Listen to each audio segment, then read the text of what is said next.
would like to request everyone na panatilihin po natin yung tradisyon at kultura ng Pilipino. At isa po doon ay yung resilient tayo sa anumang hamon ng mundo na ibigay sa atin.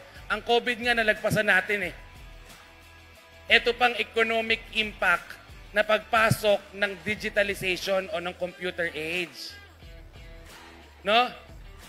Kaya ngayon, yung mga simple nagninegosyo lang, kahit nagmamanicure, nagpe-pedicure, may GCash na o may e-payment services na, kagaya ng Maya at ng Repay.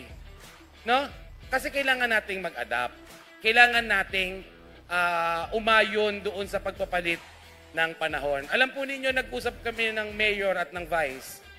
Bago po ito namin mapag-usapan nila Ma'am Chinky, na nakwento ko rin po sa kanila, ang outlook na po ng ating pamahalaan ay patungo sa mas sustainable na pag-unlad. Pag sinabi nating mas sustainable pag-unlad, hindi tapos na po tayo doon sa panahon na lahat po ay ibinibigay ng gobyerno. Dahil kalimitan napapansin natin, pag puro bigay, madali ding nakuha ang negosyo, madali ding nawawala at nauubos. No? Kung kaya, ito pong proyekto ng Asian Innovation Forum ng Daily Tribune, nung lumapit po ito